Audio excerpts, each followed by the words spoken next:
Jeudi 24 mars 2022, à la une de l'actualité, nous parlerons santé dans ce journal. Aujourd'hui 24 mars est célébrée la journée mondiale de lutte contre la tuberculose, une maladie infectieuse qui se transmet par voie aérienne. Et à cet effet, nous aurons pour vous le docteur Michaela Kaboré du CHR de Zignaré qui a bien voulu nous en dire plus sur cette maladie. Et puis une délégation de l'Organisation internationale de la francophonie reçue ce 22 mars 2022 par le président du FASO. La dite délégation promet accompagner les autorités de la transition pour la réussite de leur mission.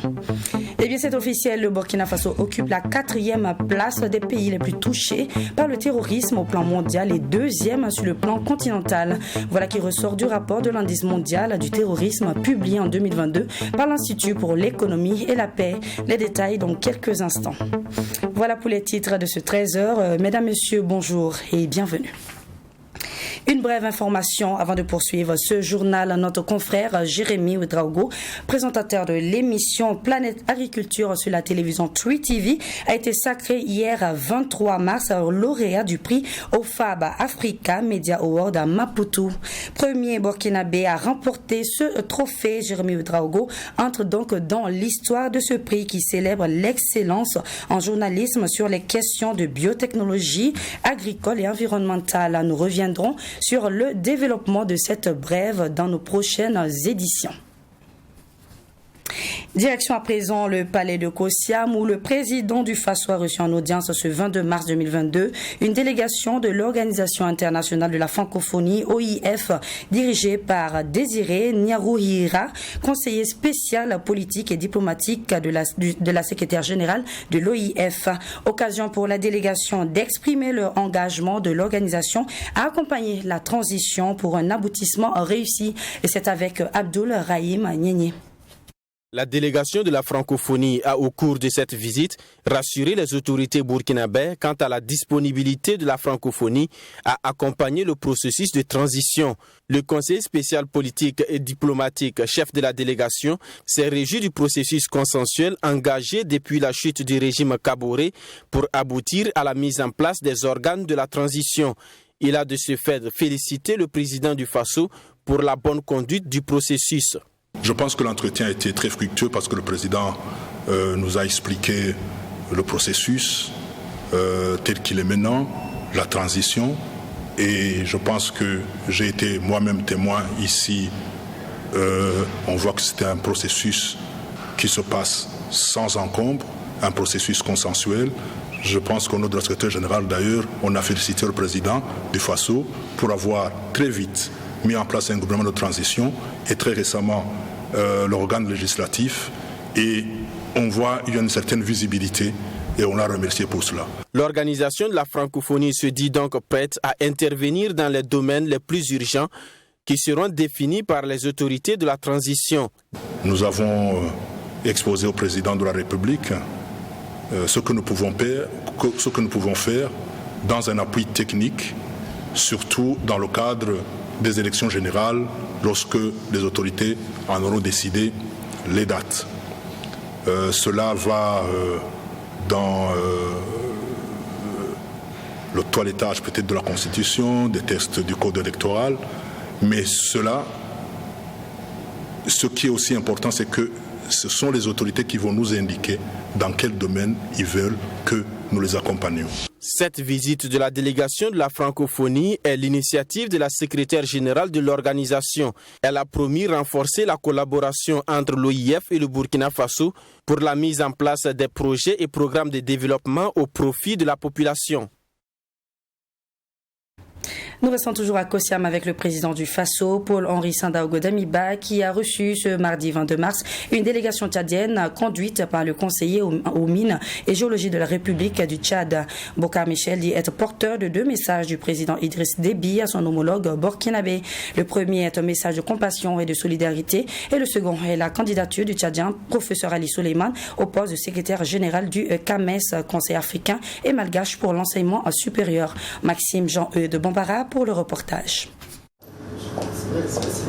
Envoyé spécial du président tchadien auprès de son homologue burkinabé, Boubacar Michel dit être porteur de 2 messages du président Idriss Déby au président Paul-Henri Sandaogo Damiba.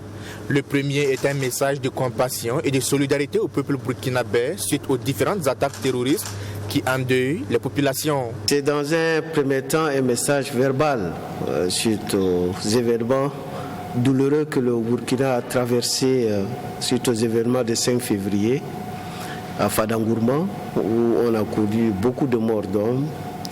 Et c'est quelque chose qui attriste le président Mahamadou Idriss Déby, parce que le Tchad en connaît les souffrances quand il va s'engager dans la lutte contre le terrorisme. Le chef de la délégation tchadienne a également informé le président Damiba de la candidature d'un Tchadien au poste de secrétaire général du Conseil africain et malgache pour l'enseignement supérieur CAMES, dont le siège est basé à Ouagadougou. Et pour ce faire, un pli fermé a été remis au président Damiba. Il s'agit du professeur Ali Souleyman Dabi. C'est un professeur titulaire en mathématiques et spécialisé en probabilité et statistiques. Un professeur de classe exceptionnelle. Et donc le Tchad voudrait appuyer sa candidature en faisant un lien entre la CAC et la CEDEAO. Donc il n'y a pas plus que ça que le président du Tchad a souhaité porter le message à son frère et ami. La candidature de l'ancien ministre de l'Environnement et mathématicien, professeur Ali Souleyman, fait suite au décès du professeur Bertrand Umbachi, ancien secrétaire général du CAMES, la nuit du 24 au 25 septembre dernier.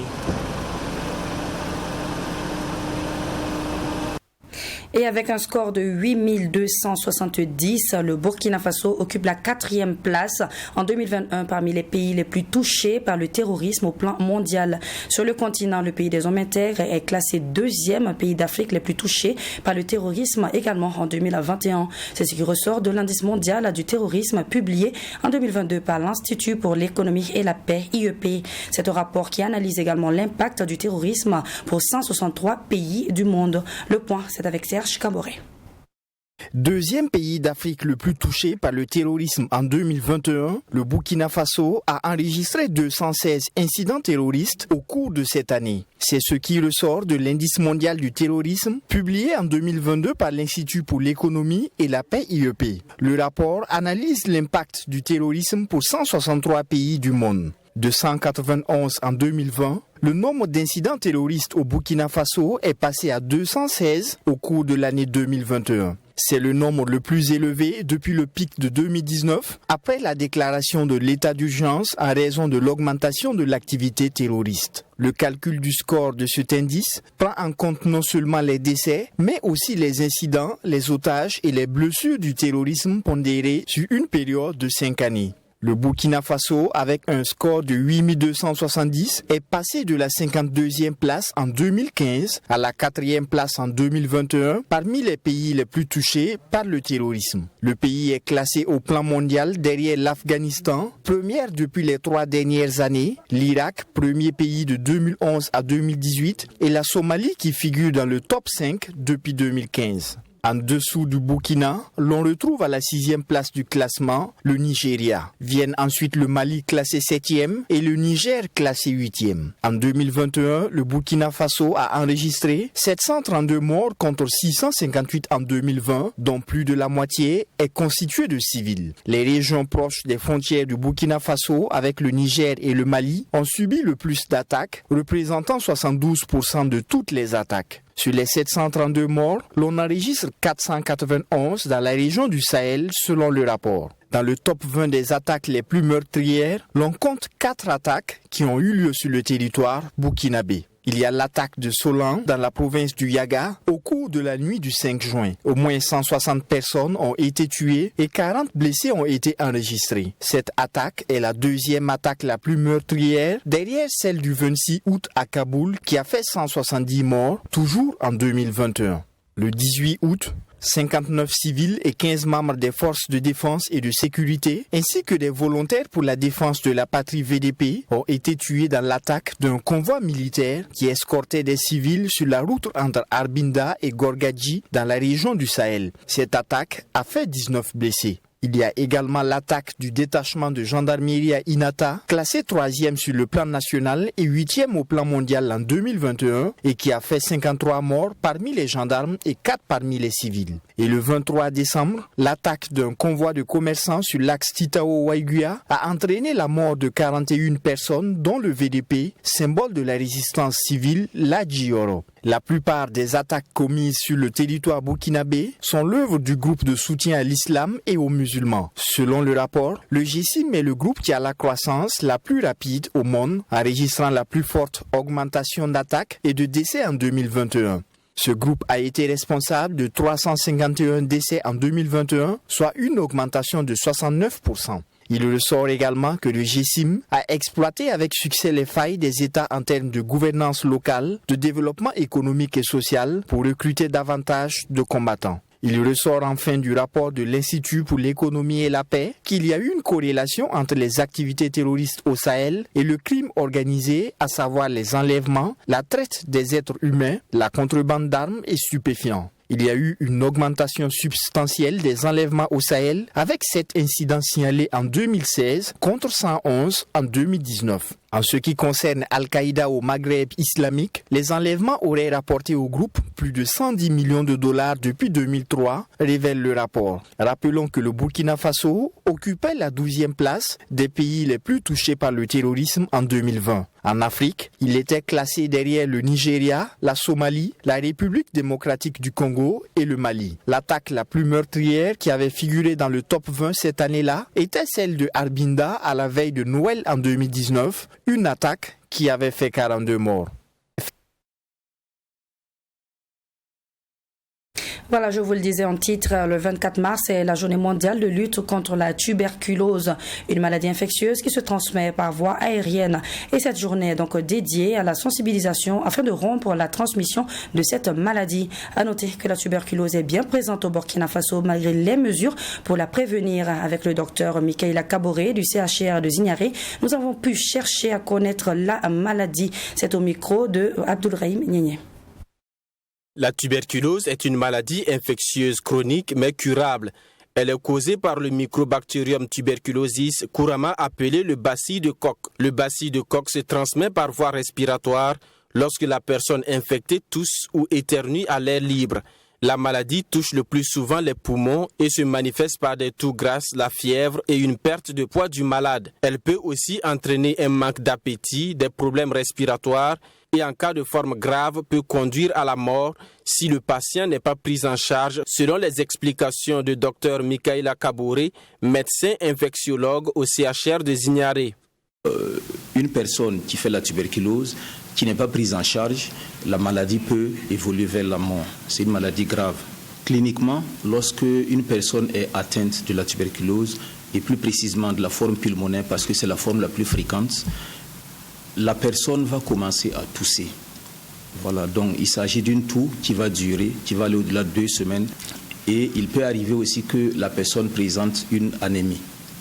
Voilà. Et chez la femme, il peut arriver que la femme constate une aménorrhée, c'est-à-dire un arrêt des règles durant cette période où la maladie s'exprime.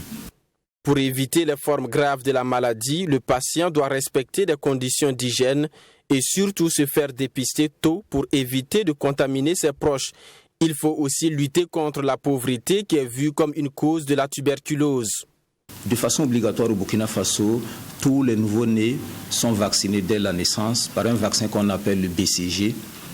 Et cette vaccination protège l'enfant contre les formes graves de la maladie. Il y a qu'une personne qui a la maladie la personne doit être sensibilisée, la personne doit être éduquée. Pour ce qui est de la toux, la personne doit éviter de tousser dans l'air. La personne doit observer une hygiène de la toux. Et à côté de ça, c'est connu, la tuberculose est une maladie des personnes qui vivent dans des conditions socio-économiques difficiles. Donc la pauvreté est un facteur qui favorise la tuberculose. Donc lutter contre la tuberculose, ça sous-entend également de mettre les moyens pour améliorer les conditions de vie des populations. Au Burkina Faso, plus de 9000 personnes sont touchées par la tuberculose en 2021, selon les chiffres de l'OMS. D'autres malades ne sont pas encore dépistés, chose qui augmente le risque de propagation. Il est donc conseillé de se présenter dans un centre de santé en cas de présence des symptômes de la maladie. Dr Kaboré précise que le traitement est efficace et se fait pendant 6 mois à 1 an selon la forme de la maladie. Toute toux n'est pas égale à la tuberculose, mais lorsque la toux perdure au-delà de 2 semaines, il faut se rendre dans une formation sanitaire, il faut consulter un agent de santé. Il y a un traitement qui existe, qui permet de guérir les malades de la tuberculose. Et au Burkina Faso, ce traitement est gratuit. Et ce traitement se fait dans toutes les formations sanitaires du pays. Voilà, donc le traitement est gratuit. Les patients chez qui on va dépister la tuberculose, on va les mettre sous traitement. Et pour la plupart des formes de tuberculose, le traitement dure 6 mois. Mais 2 semaines après le début du traitement, le patient n'émet plus le bacille tuberculeux, donc ne peut pas contaminer son entourage. Cette journée mondiale de lutte contre la tuberculose est commémorée autour du thème « Investir pour mettre fin à la tuberculose, sauver des vies ». Il s'agit de sensibiliser les populations qui présentent les symptômes à se faire dépister afin de rompre la chaîne de transmission. Sport à présent, l'USFA Dames remporte le derby de la 2e journée, match en retard du championnat national féminin. Face à sa rivale Étincelle, ce mercredi, les dames de l'USFA font d'une pierre d'un coup. Elles s'imposent par le score de 2-0, prenant un large avantage. Elles sont ainsi faites championnes à 2 journées de la fin du championnat. Reportage signé Assami et Etienne Touré. L'USFA Dames remporte ce derby face aux Étincelles et est faite déjà championne de la saison à 2 journées de la fin. En effet, c'était le match le plus important de la saison pour les dames de l'USFA afin de pouvoir plier le championnat. Ayant gagné au match aller par le score de 3-0, elles s'étaient déjà préparées à une bataille difficile pour ce match retour. Les 15 premières minutes ont été très difficiles pour les 2 équipes qui ne se sont pas créées des occasions. La première action dangereuse de l'USFA s'est présentée à la 20e minute et Mounira Compaoré en profite pour ouvrir la marque. Après ce but, il faut attendre jusqu'à quelques minutes de la pause pour voir la réaction des Étincelles. Adèle Kaboré se présente face à la gardienne mais ne réussit pas son geste. 1-0 à la pause. En seconde période, les Étincelles reviennent avec plus de détermination. Elles se créent beaucoup d'occasions à l'image de cette action mal négociée. Et contre le cours du jeu, Madina Rwamba apprécie mal la trajectoire du ballon et trompe sa propre gardienne en marquant contre son camp. À 2-0, l'USFA contrôle le reste du temps. Les Étincelles obtiennent un dernier coup de pied arrêté, mais la gardienne de l'USFA reste vigilante. Score final 2-0 pour l'USFA Dames qui totalise à présent 48 points et s'assure d'être championne. Oui, je pense que c'est les acquis, la somme des expériences. Les erreurs ont été biffées et que nous sommes là aujourd'hui. Je pense que c'est le travail, c'est la continuité du travail. Vous n'êtes pas sans ignorer que en matière de sport, c'est la persévérance et au fur et à mesure on écarte les erreurs. Et puis bon, donc je pense que c'est l'expérience, c'est la somme de l'expérience qui nous a menés là aujourd'hui. Les Étincelles, avec le départ de quelques cadres de l'équipe, s'est affaiblie. Elle totalise après ce match en retard de la 12e journée, 36 points derrière l'USFA. Bon, on a joué ce match sans pression parce qu'on a quand même des joueurs blessés. Il y a d'autres aussi qui ont eu des contrats qui sont partis. Donc l'effectif n'est plus au beau fixe, ajouté aussi au départ de la saison passée. Donc nous venons juste pour faire un match honorable parce que c'est aussi un entraînement pour nous. Et puis il n'y a pas meilleur match qu'un derby. Donc je pense que les filles ont donné le meilleur d'elles-mêmes. Mais par compartiment, il y a des joueurs qui nous manquent un peu dans chaque ligne. Bon, si bien que voilà. Un niveau d'ensemble acceptable au vu de la prestation des deux équipes et l'intensité du match. Ces deux équipes constituent également à 80% l'effectif de l'équipe nationale féminine qualifiée pour la prochaine Coupe d'Afrique des Nations féminines. Une première pour le football féminin au Burkina Faso, appréciée par l'entraîneur de l'USFA. On est tous contents, comme je l'ai dit, je les avais même envoyé un message avant la compétition, qu'elles sachent qu'elles doivent rentrer dans l'histoire. Et c'était ce match-là qui devait leur permettre de rentrer dans l'histoire. Je pense qu'elles ont exécuté. Bravo à elles. Et ça ne fait que les hommages du football féminin dont nous sommes membres. USFA Dame, à l'issue de ce match, prend une fois de plus le titre, comme les deux dernières saisons. Cette fois, elle fait mieux, puisqu'il reste encore 2 journées à jouer.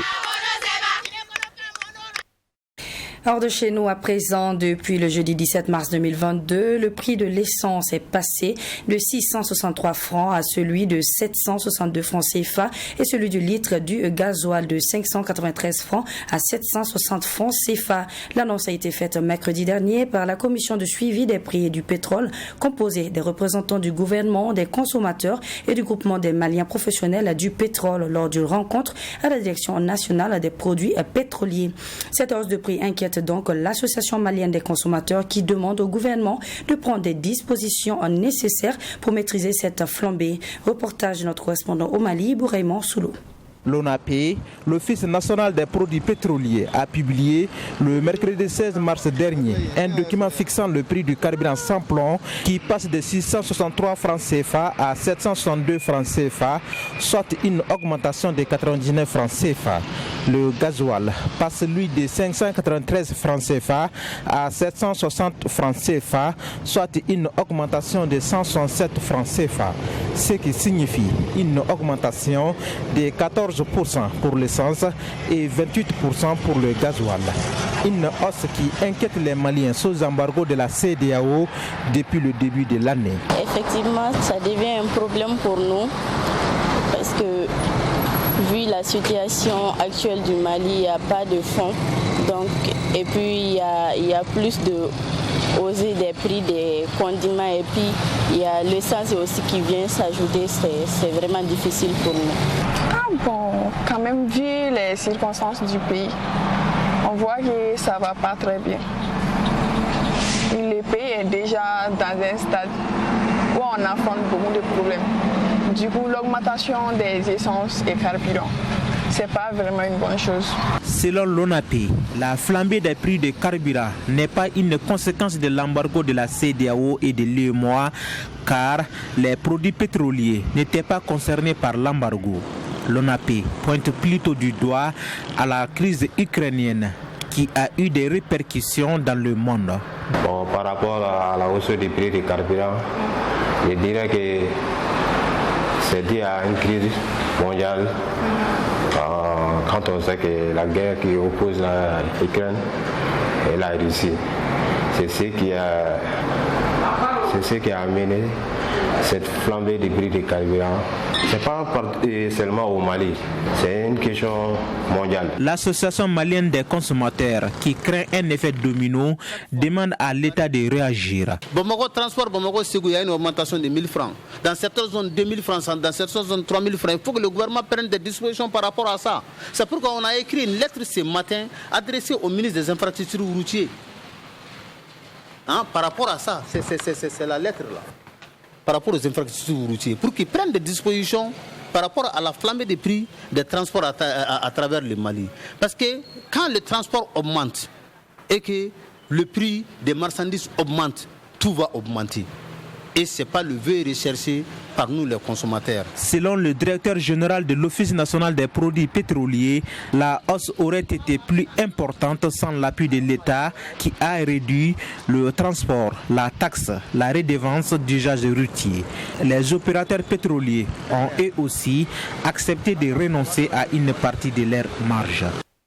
La crise ukrainienne s'est invitée à l'ordre du jour de la rencontre entre le président Macky Sall et le président du groupe de la Banque mondiale. En effet, le président en exercice de l'Union africaine a invité la Banque mondiale à accompagner les pays africains à la mise en place d'un mécanisme de riposte face aux effets de la crise en Ukraine. Le président sénégalais a demandé au FMI de réallouer les droits de tirage spéciaux des pays riches. Ces droits de tirage spéciaux constituent, faut-il le rappeler, un instrument monétaire international créé par le FMI en 1969 pour compléter les réserves officielles existantes des pays membres. Les détails dans ce reportage. Le président sénégalais Macky Sall appelle la Banque mondiale à soutenir les économies africaines victimes du conflit russo-ukrainien. Comme mécanisme d'urgence, le président de l'Union africaine propose les DTS, cette monnaie créée par le FMI qui est allouée aux pays membres pour leur permettre de rembourser des obligations auprès de l'institution, soit pour ajuster leurs réserves monétaires. J'ai proposé que la Banque mondiale puisse examiner la possibilité de déployer le mécanisme renforcé de riposte aux crises qui est en son sein. Son objet étant de soutenir les pays dans des situations de crise économique sévère, de catastrophes naturelles et d'insécurité alimentaire. Il se trouve malheureusement que nous sommes dans ces trois dimensions de crise. Et la situation ne peut être plus grave. Donc il était essentiel que ce mécanisme soit mis en œuvre. Pour le président sénégalais, il est très urgent de se pencher sur le cas des économies émergentes d'Afrique qui, en plus de subir le terrorisme, la crise du Covid-19, doivent désormais faire face à une inflation sévère dans un contexte de crise en Europe. Une des meilleures réponses à toutes ces crises peut être une ouverture des marchés, a proposé David Malpass, le président de la Banque mondiale. Son institution a déjà déboursé 350 milliards de dollars en faveur de l'Ukraine. L'Afrique attend d'être entendue. Toujours hors de chez nous, guerre en Ukraine, l'ONU appelle à mettre fin à une guerre absurde, moralement inacceptable, politiquement indéfendable et militairement inutile. Le secrétaire général des Nations Unies a appelé mardi la Russie à mettre fin à son offensive contre l'Ukraine. Une déclaration qui tombe au moment où l'Assemblée générale doit voter cette semaine une résolution condamnant Moscou. Reportage. Près d'un mois après le début de la guerre en Ukraine, la communauté internationale poursuit ses efforts dans l'espoir d'obtenir un cessez-le-feu. Ce conflit a déjà engendré des pertes humaines considérables et des dégâts catastrophiques dans les zones urbaines. Pour le secrétaire général de l'ONU, Antonio Guterres, cette guerre déclenchée par Vladimir Poutine n'a aucun sens. La poursuite de cette guerre est moralement inacceptable, politiquement indéfendable et militairement insensée. Ce que j'ai dit à cette tribune il y a presque un mois devrait être encore plus évident aujourd'hui. À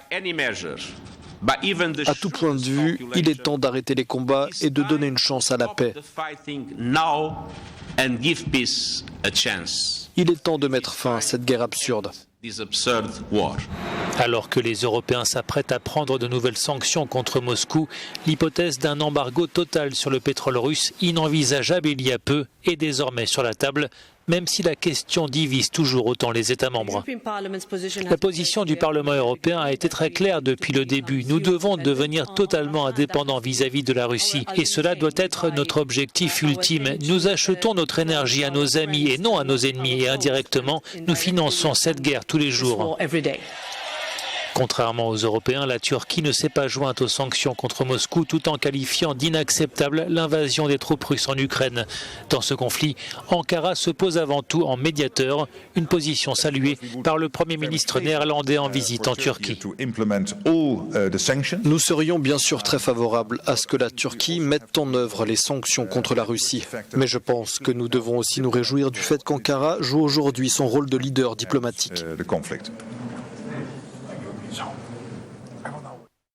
Le succès n'est pas la clé du bonheur. Le bonheur est la clé du succès.